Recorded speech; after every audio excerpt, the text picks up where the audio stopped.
Olá, estamos dando início a mais um programa Debates Le Monde Diplomatique Brasil, uma iniciativa do jornal Le Monde Diplomatique Brasil, em parceria com a TV PUC, o canal universitário e com a TVT, a TV dos Trabalhadores.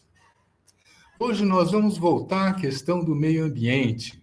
Ele tem sido um tema recorrente nesse momento, não só pelos desastres ecológicos que a gente está vendo aí, mas porque está se preparando a maior reunião mundial para discutir essa questão, que é a COP30. Tem uma tensão presente nessa reunião entre aqueles que pretendem efetivamente tomar medidas mais drásticas de controle do meio ambiente e tem expressões para manter os negócios como estão. Acontece que nesse andar da carruagem, quer dizer, é importante também ouvir o que a cidadania está propondo na COP30. E para fazer isso, para identificar as ações da cidadania na COP30, nós convidamos duas assessoras políticas do INESC, uma importante ONG brasileira, que estarão na semana que vem em Bonn, preparando a COP30 numa reunião preliminar. Eu quero apresentar para vocês a Sheila Dourado. A Sheila Dourado, ela é graduada em Direito, é mestre em Direito Ambiental e doutora em Direito Ambiental, com experiência de trabalho e pesquisa junto a povos e comunidades tradicionais, povos indígenas da Amazônia e no Cerrado, atua como assessora política no INESC, nas pautas socioambientais e adaptação climática. Sheila, muito obrigado por estar aqui com a gente, é um prazer ter você aqui.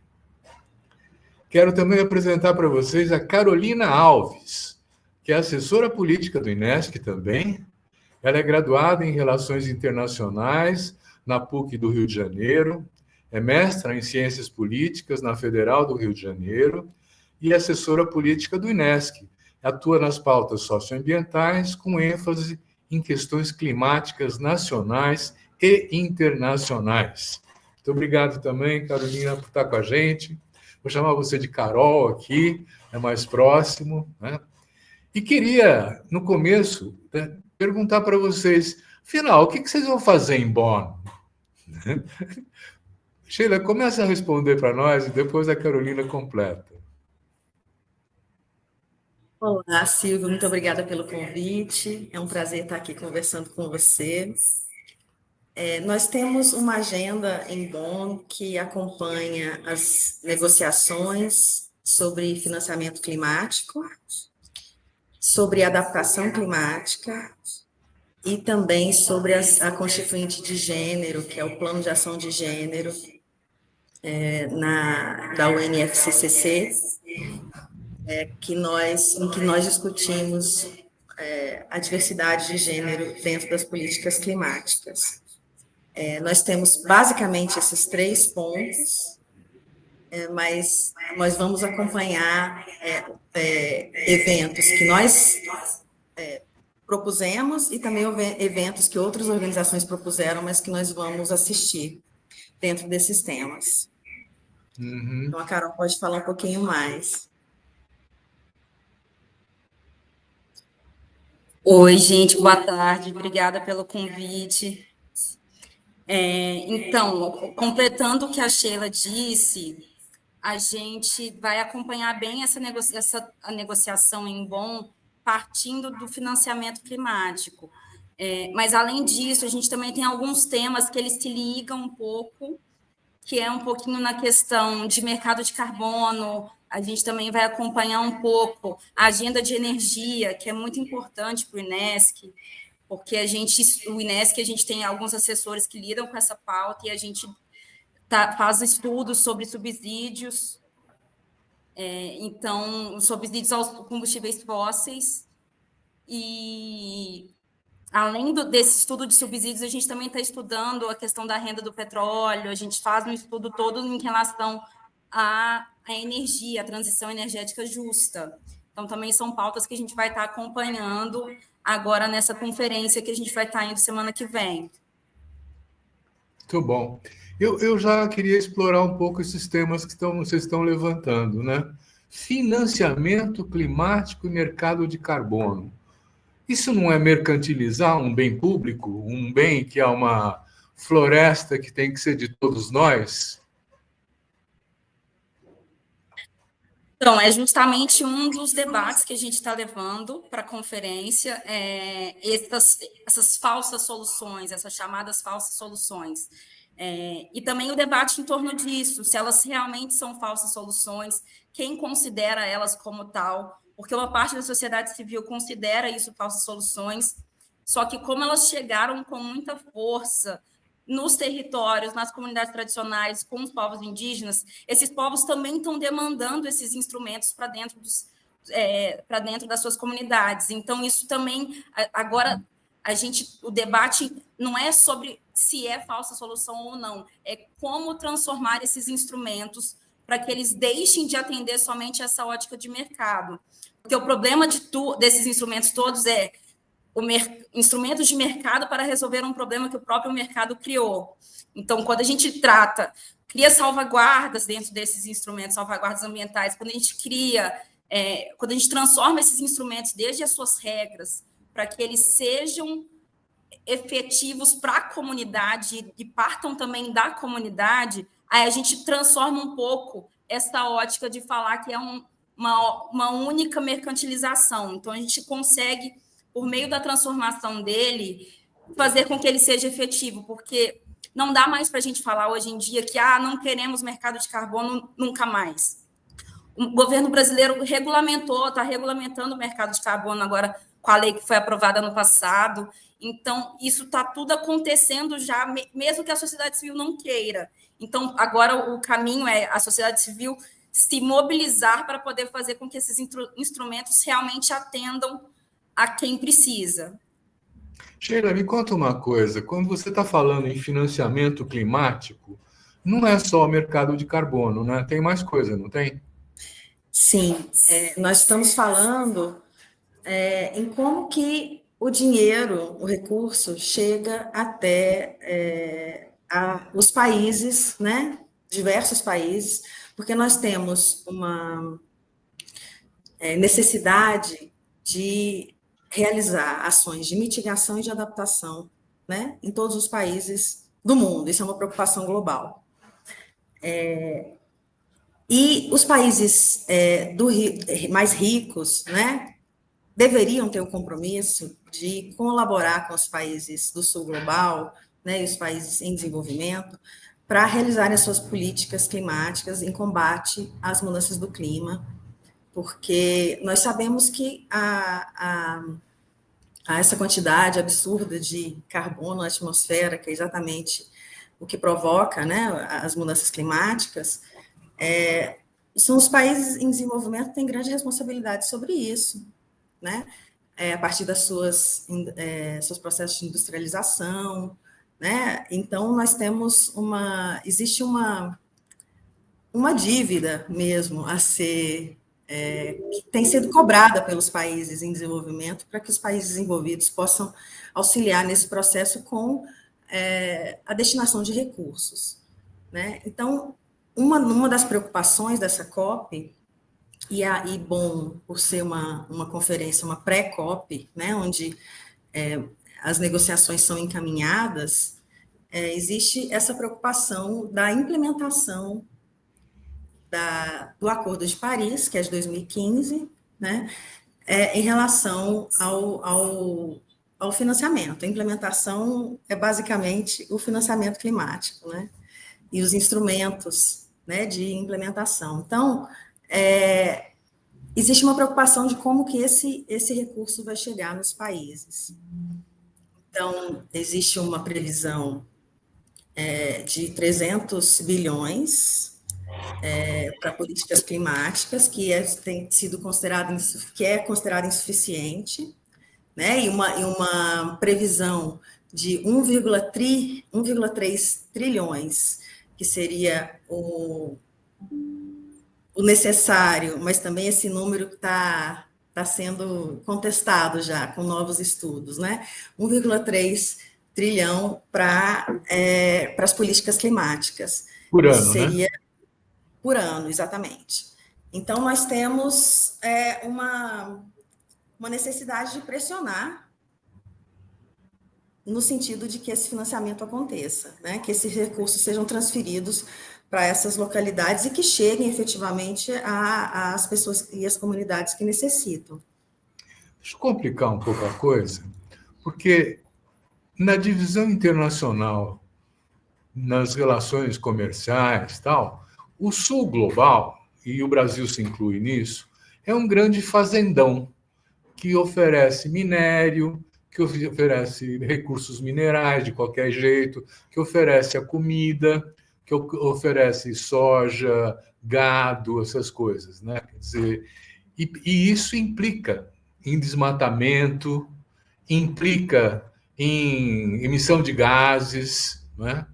E é o lugar do sul global nessa relação, né? O norte não quer outra coisa, quer o fazendão aqui, né? Então, como é que eles vão financiar uma coisa, né, que, na verdade, para combater uma coisa constitutiva da relação entre o norte e o sul? Eu fico pensando, Carol, que a gente precisaria ser um pouco mais realista. Por exemplo, o Acordo de Paris tem 196 países que assinaram. Até agora, aquele plano até 2030 para reduzir as emissões de carbono, só tem 19 países que entregaram. Vocês estão apostando na COP30? Porque, assim, não apostar na COP30 também é um erro, porque a gente tem que considerar que a conferência, apesar de um processo mais lento do que a sociedade civil gostaria, ainda é um processo válido de construção de acordos, de construção de consensos e de construção de articulações, até mesmo fora da COP30, porque quando a gente fala de conferências internacionais, a gente também está falando do que acontece fora. Principalmente esse ano, considerando a COP30 aqui no Brasil, a gente tem o processo da Cúpula dos Povos, que também é um processo importante. Então, falar de COP também é falar né, é um processo muito válido. Quando a gente vê essas NDCs, né, que essas contribuições nacionalmente determinadas que os países não entregaram ainda, uma avaliação inicial que a gente pode fazer é que parte disso está condicionada a esse financiamento. Porque, como a Sheila falou, a meta que foi acordada na COP29 ano passado foi de 300 bilhões, e sendo que para essas contribuições das NDCs conseguirem ser implementadas, elas precisariam de 400 bilhões. Isso em relação ao ano passado, né, as últimas contribuições, que não são nem as contribuições novas. Então, o que a gente tem é que o déficit não cobre nem a NDC, quem dirá as outras ações de mitigação, adaptação e perdas e danos e reparações que são necessárias. Então, o que a gente precisa... Né, realmente, assim, a questão toda esse financiamento ele não está chegando, mas a gente acredita que o processo ele vai ser efetivo de alguma forma, porque a sociedade civil vai correr atrás, o governo brasileiro ele tem se empenhado em garantir novos instrumentos e mecanismos de financiamento. Então, acho que a confluência de atores do sistema internacional está trabalhando para que esse acordo e essas metas elas consigam ser implementadas, porque a visão geral, e principalmente a gente se baseando na ciência, as mudanças climáticas já estão acontecendo, a gente já está vivendo os efeitos, os países do norte não vão ter como fugir disso, eles estão tendo cada vez mais enchentes, cada vez mais períodos de seca, cada vez mais períodos de calor extremo, que está morrendo muita gente nos países do norte por conta de ondas de calor. Então, a conta também está chegando para eles. Então, não vai caber a eles, vamos deixar os países do sul nessa relação colonial que a gente sempre manteve. Não vai funcionar. Nem os 300 bilhões chegaram, né? Mas a gente alcançou só em 2022, foi o primeiro ano que se alcançou os 100 bilhões que foram acordados lá em 2015 e 2016, com o Acordo de Paris. Uhum. o 100 bi, a primeira vez que alcançou os 100 bi anuais foram em 2022.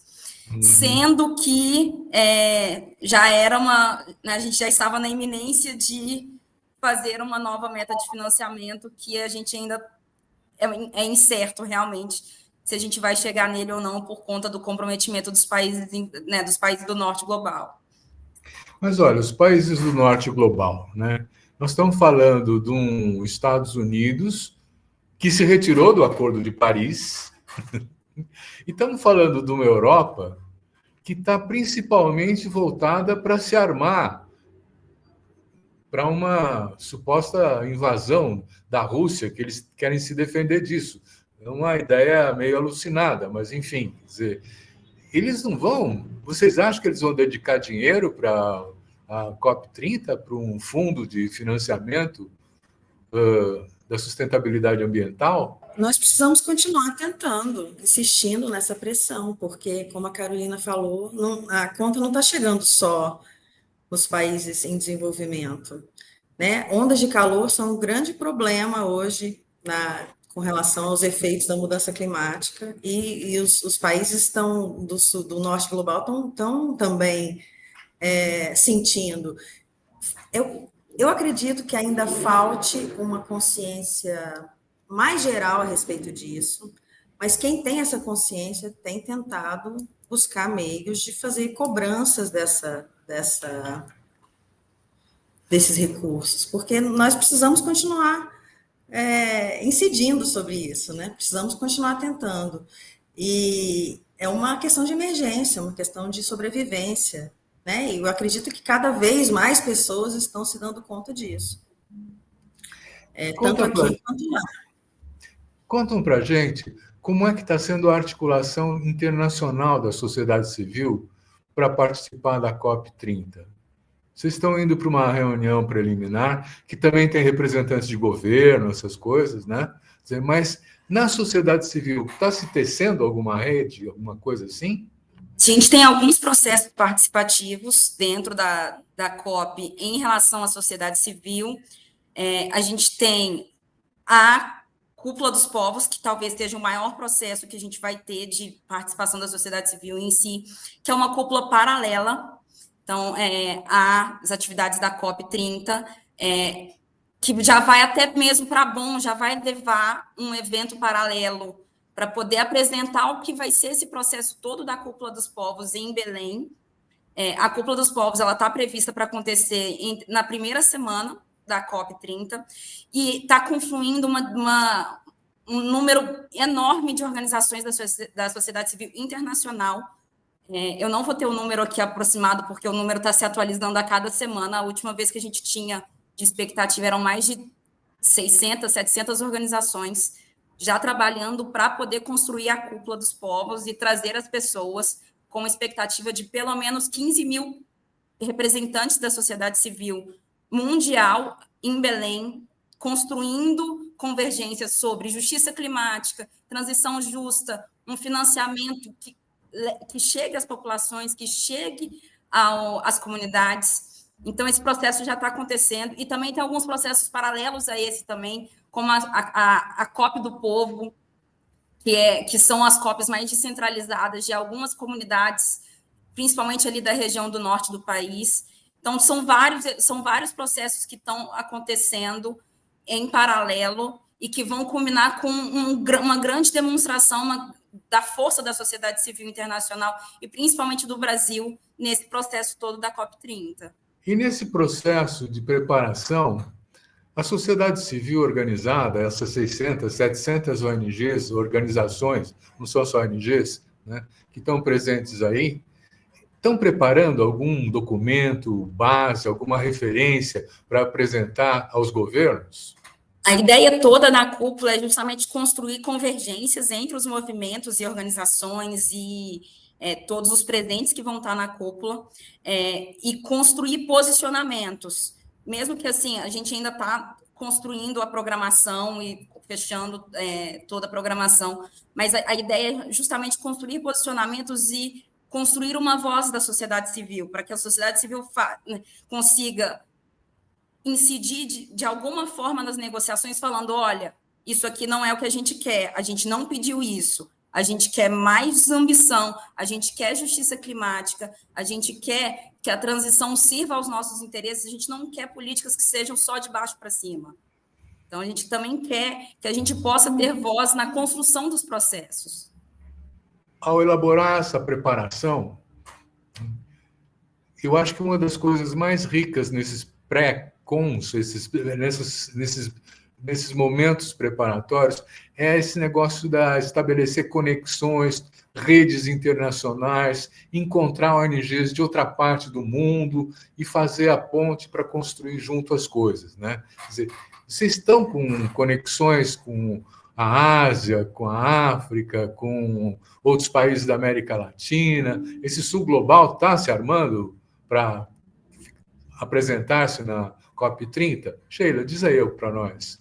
Nós estamos participando de uma articulação que faz parte de uma iniciativa num projeto que nós participamos chamada Responsabilização Verde, que reúne países do sul global, e que temos um workshop durante a Conferência de Bonn, né? Vai acontecer nos dias 21 e 22, mas, além disso, nós temos nos articulado também com as redes brasileiras, que são bastante potentes, vão estar bastante presentes na reunião de Bonn, justamente porque a COP30 vai ser aqui no Brasil.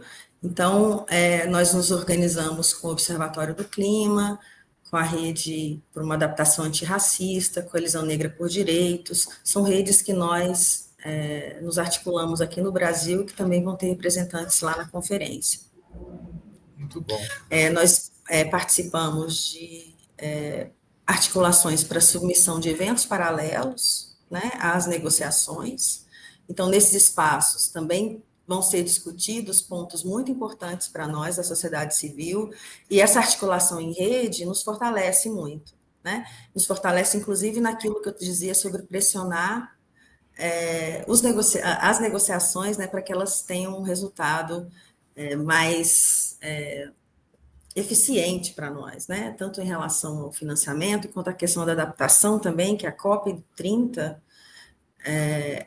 tem sido proclamada como a COP da implementação e da adaptação climática, que é um tema que interessa muito aos países em desenvolvimento, os países do sul global, porque a adaptação é basicamente local, é como as localidades, como as cidades, os municípios, as comunidades vão se adaptar às mudanças do clima.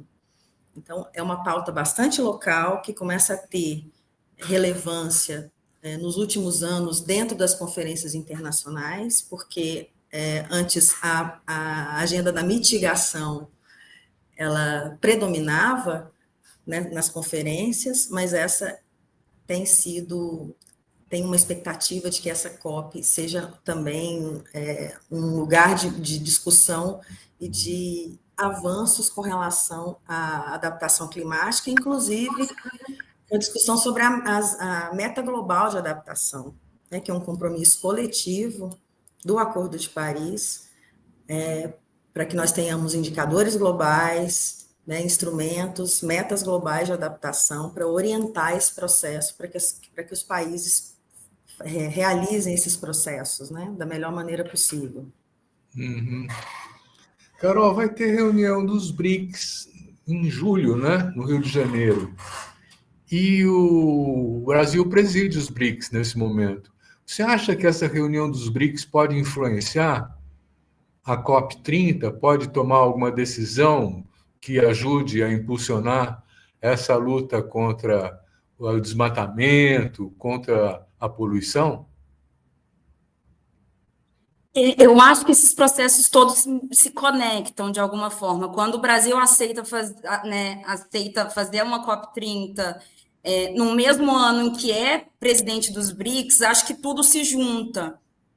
E as agendas estão super conectadas, até porque com esse, né, você mesmo falou dessa questão da destinação de recursos do Norte, está mais direcionada para questões militares e a saída dos Estados Unidos do Acordo de Paris, então um percebido enfraquecimento desse processo multilateral, os BRICS é muito importante para se colocar como esse bloco que vai trabalhar para efetivamente garantir o sucesso das negociações.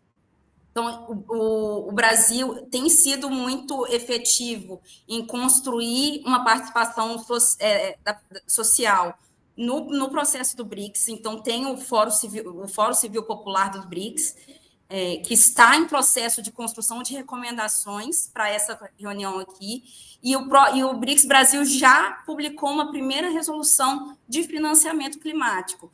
Então, tem sido conduzido todo um trabalho já, acho que para justamente colocar os BRICS nesse papel de protagonista em Belém, para além da cúpula. Não vai parar ali o trabalho dos BRICS esse ano, com certeza.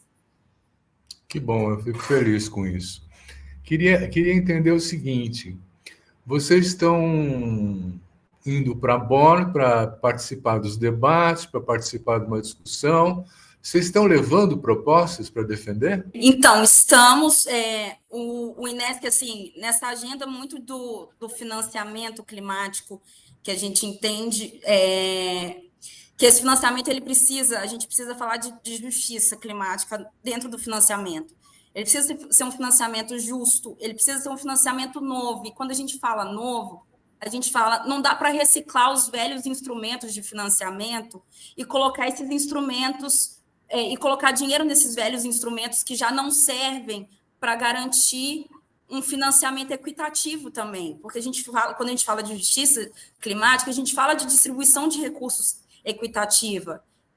A gente também fala de um financiamento que trabalhe em prol das comunidades, então que ele sirva para projetos ou para iniciativas que as próprias comunidades, povos tradicionais, comunidades tradicionais, povos indígenas, que partam deles, que saia da base e que cheguem na base também, que a base fala, olha, a gente precisa de dinheiro para isso, e o dinheiro vá para ali. Então, o INESC defende esse financiamento. Além disso, a gente também está tratando, como a Sheila falou, o mercado de carbono, ele não é financiamento climático. A gente sabe disso e a gente bate muito nessa tecla. Mercado de carbono e financiamento climático são duas coisas diferentes. Podem servir a um mesmo propósito, de garantir mais dinheiro para as comunidades, desde que trabalhados de forma adequada, com salvaguardas, resguardando os direitos socioterritoriais e socioambientais dos povos onde os projetos vão ser implementados. Sheila, até agora nós estamos falando mais de financiamento. Tem outras iniciativas que estão sendo pensadas para além de repasse de grana? Sim, como eu disse, a questão da adaptação é muito crucial, né? Nós defendemos uma política climática, uma política de adaptação que sejam combativas às desigualdades, né? Nossa defesa é que as comunidades sejam contempladas e, para além disso, né, as populações tenham controle e transparência sobre as medidas e políticas climáticas que estão sendo propostas e executadas.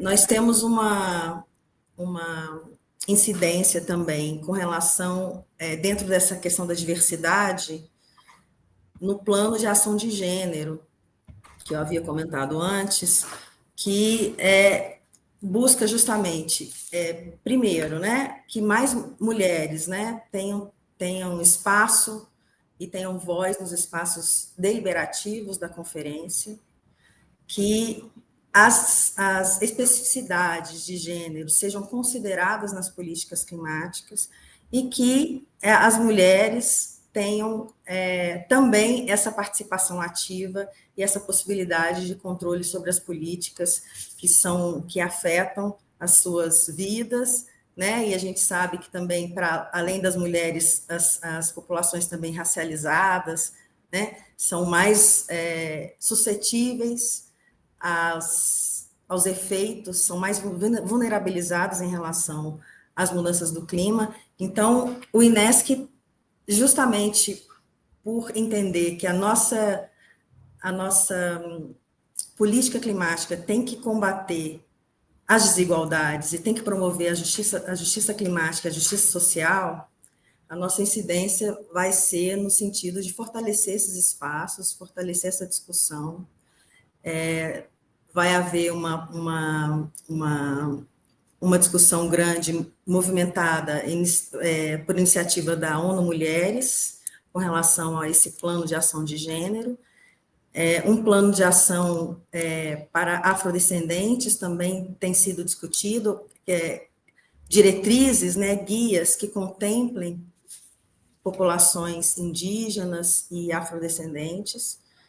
Então, nossa preocupação é que tudo que diz respeito a combate à mudança do clima esteja atrelada à questão da justiça social e da justiça climática, e o combate ao racismo ambiental, porque são essas comunidades que acabam sofrendo os maiores efeitos, né? As mudanças climáticas afetam a todo mundo, mas não afetam a todas as pessoas da mesma maneira.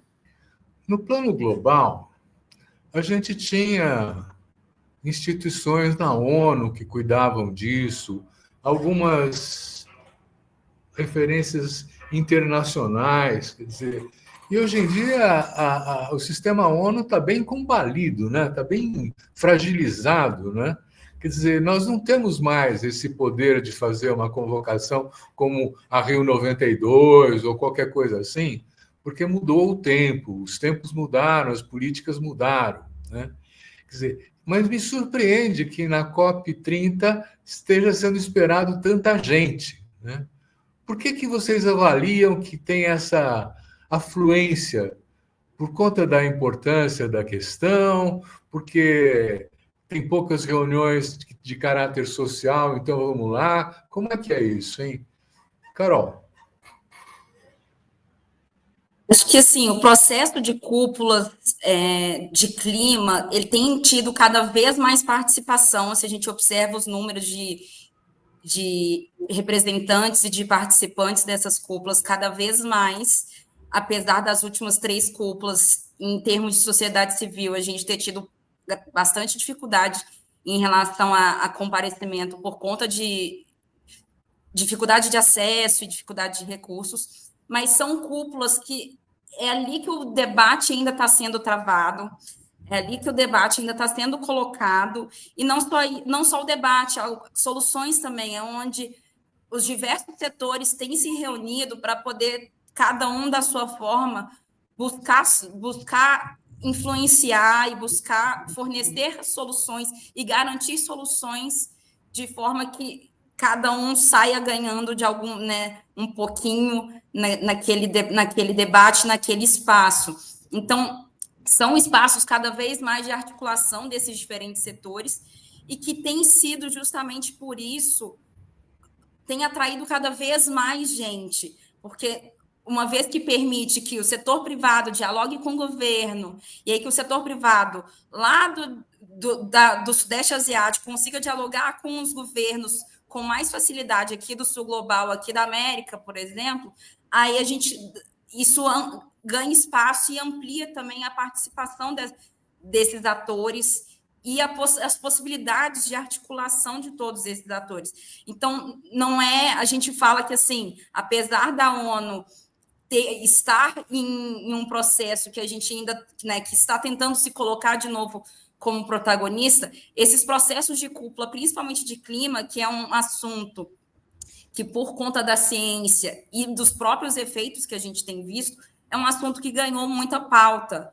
tanto política quanto financeira. Então, aí, quando a gente fala de pauta política, os atores, os governos, os governos subnacionais também, os governos de cidades e governadores também têm comparecido, justamente para poder dialogar entre si e falar, olha só, a gente precisa agir de uma forma que a gente consiga a solução mais rápido, porque o que a gente tem feito até agora não está dando muito certo, a gente está sofrendo. Então, principalmente os países do sul global. Então, esse processo é muito importante, sim. Contradizer e falar que o multilateralismo não está funcionando é ignorar todo um histórico do que foi o processo multilateral e ignorar o que ele tem sido ainda, que ele tem permitido a articulação dos diversos atores em prol de decisões e de negociações e de momentos que deem frutos, não seja agora, pode ser frutos futuros, porque a gente também está falando de processos de curto, médio e longo prazo. Nós estamos olhando para um processo que está em acelerado processo de mudança. A Califórnia pega fogo, o Brasil fica com as matas ardendo, enfim, quer dizer, tem neves e até o Saara tem água agora, está mudando esse negócio, né? Quer dizer, e é muito rápido, né? E você diz que essa COP30 ela está se focalizando na mitigação, quer dizer, em como suavizar o impacto dessas mudanças, né? Quer dizer, como proteger um pouco a humanidade dessas mudanças. Focar na mitigação quer dizer que não tem mais jeito, quer dizer, já desandou o clima? Na verdade, eu disse que no foco na adaptação, né? Que são os dois aspectos da política climática, né? Que especifica muito a política climática é a questão da mitigação, exatamente tentar reduzir a quantidade de carbono, de gás carbônico na atmosfera, né? Com medidas de redução de combustíveis fósseis, mudança de matriz energética, né? Redução do desmatamento tem a ver diretamente com isso, né? Porque o desmatamento é a nossa maior fonte de emissão de gases de efeito estufa. Mas a adaptação e a mitigação, no caso, esse propósito da descarbonização, ele interessa ao mundo inteiro, né? Interessa a todos nós, interessa também e principalmente aos países do norte global, né? E no caso da adaptação, como os efeitos são muito locais, cabe aos países desenvolverem a maior parte do trabalho, né?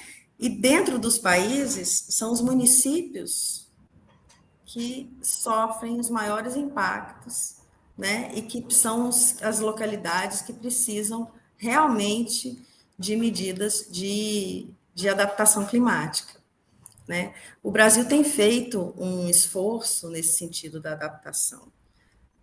Recentemente teve uma consulta pública, aliás, 2 consultas públicas, no final do ano passado, sobre a Estratégia Nacional de Adaptação, que é um componente do Plano Clima Adaptação, né? O Plano Clima brasileiro, ele tem a vertente da adaptação e da mitigação.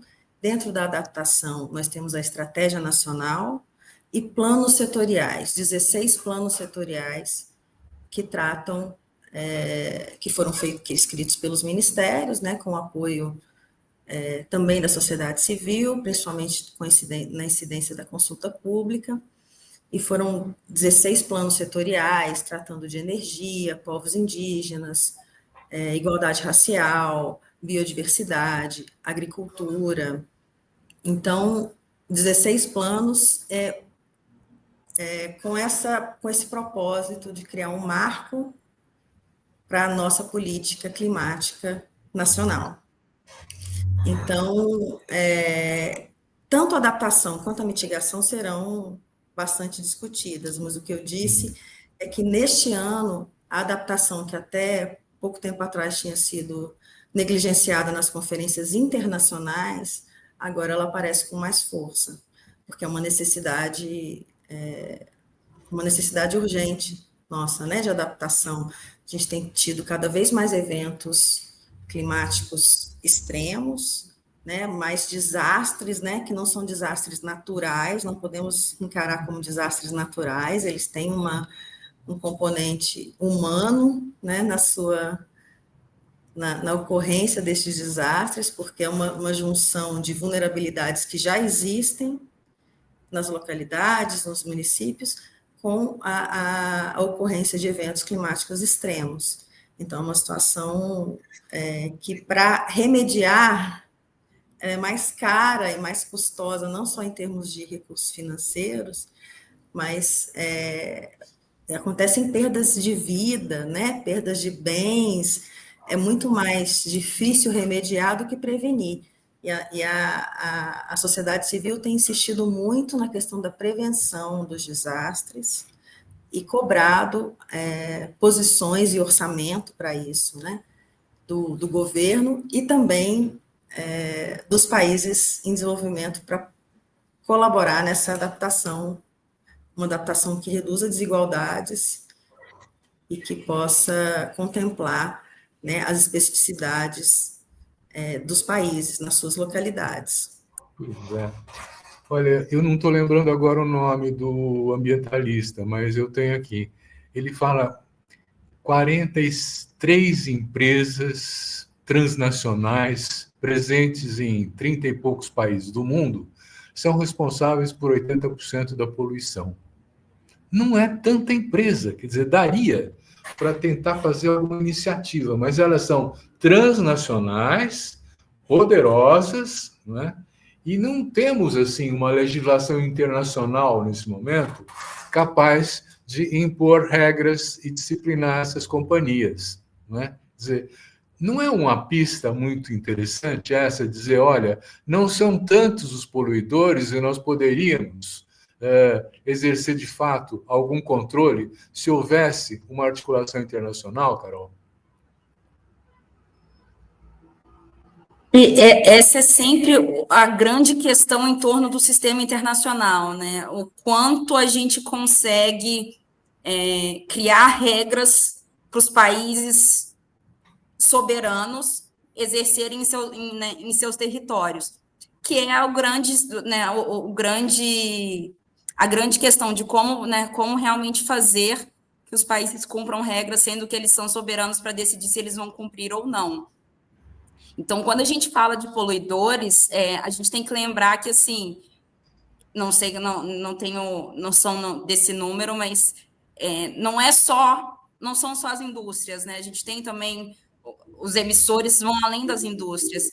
Então, a confluência de atores emissores, se a gente conseguir, né, se o sistema internacional como um todo decidisse, e os atores soberanos, os países, que são as partes das convenções, das diferentes convenções, entendessem qual que é o seu papel, e não só isso, qual que é a vantagem de fazer as ações climáticas, porque hoje a gente fala que o custo da inação é muito maior que o custo da ação.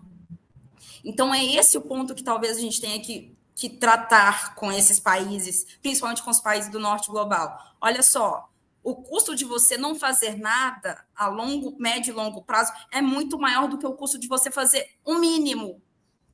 Então, talvez esse é o ponto, e talvez é isso que eu quero deixar aqui.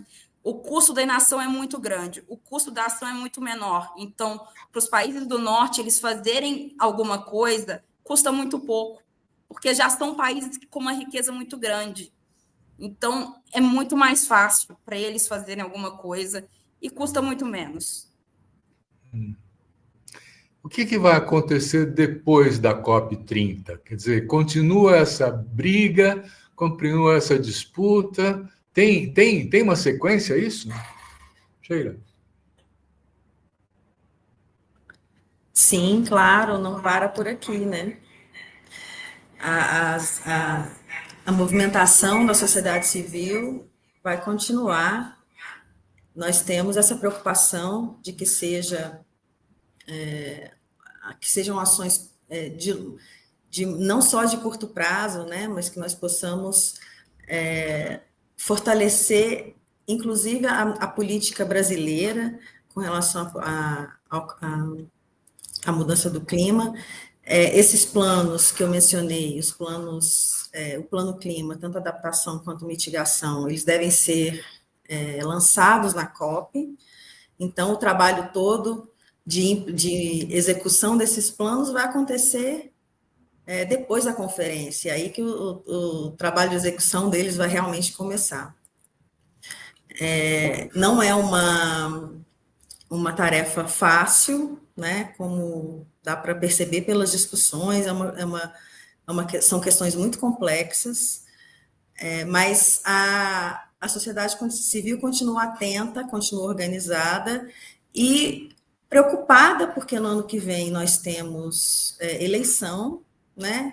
Então, existe uma preocupação para que nós tenhamos, ainda neste mandato federal, uma estruturação de uma governança climática que seja colaborativa, que seja justa, que vise a justiça climática. Então, o trabalho depois da COP, com certeza, vai continuar com muita força. Carol, parece que o Brasil foi um dos poucos países que apresentou um plano, né, de redução das emissões de gases, né? Quer dizer, e temos aí, por exemplo, o Fundo Amazônia, né? Quer dizer, que recursos a gente tem à disposição para poder cumprir essas metas que nós estamos identificando? A gente tem uma multiplicidade de fundos hoje, instrumentos financeiros, que servem justamente para garantir que essas metas que o Brasil tanto pediu e tanto, né, colocou para si, vamos... que, né, a gente tem uma meta de uma redução de 59% das emissões, no mínimo, até 2035. Então, como é que vamos fazer isso? Muita dessas metas estão atreladas ao Plano Clima, e aí, além do Fundo Amazônia, tem alguns instrumentos que o Brasil já previu que vai se utilizar para poder garantir que essas ações, que ainda não estão completamente categorizadas dentro dessa nova contribuição, qual setor vai ser mais responsável pelo quê, ou qual setor vai fazer mais. Só que um instrumento que o Brasil tem colocado muito em discussão e tem batalhado por ele esse ano é o TFFF, que é um novo instrumento financeiro que o Brasil está na liderança e criando esse instrumento, que é o Fundo de Florestas Tropicais para Sempre, que é justamente um fundo para recompensar o não desmatamento, então recompensar, né, dar garantias para a floresta de pé. Então, o Brasil está correndo atrás, né? Eu dei o exemplo do TFFF, porque é justamente um exemplo de como o Brasil está correndo atrás de diferentes instrumentos a garantir que as suas metas sejam cumpridas, mesmo que esse dinheiro não venha do norte global. Porque como a gente teve os 300 bilhões decididos ano passado, o Brasil, né, o governo brasileiro entendeu, o governo federal entendeu, olha, então agora a gente vai ter que buscar formas da gente garantir que as nossas metas consigam ser preenchidas. Então, é o Fundo Amazônia, é o Fundo Clima, é o TFFF, são os diferentes fundos que a gente já tem acesso a alguns hoje, e alguns novos fundos e instrumentos que todos juntos vão criar esse ambiente financeiro, essa estrutura financeira para, né, uma espécie de ecossistema financeiro para implementação dessas metas. Uhum. Sheila, vamos pensar o futuro. Você foi à COP30 e saiu de lá super satisfeita. O que aconteceu lá para você ficar satisfeita? O que você espera que seja o resultado da COP? Primeiro, que seja aumentado o financiamento, né? Essa é uma questão crucial, mais recursos para as políticas climáticas. Incorporação das componentes de gênero e raça, também nas negociações, e também nas definições sobre financiamento. Uma sociedade civil fortalecida e articulada para poder continuar o trabalho pós-COP. Bom, eu penso que eu voltaria feliz com esses 3 pontos. Carol, nós estamos terminando o nosso programa. Passa rápido isso aqui. Eu queria perguntar para você, faltou alguma coisa em termos de expectativas positivas que você gostaria de acrescentar?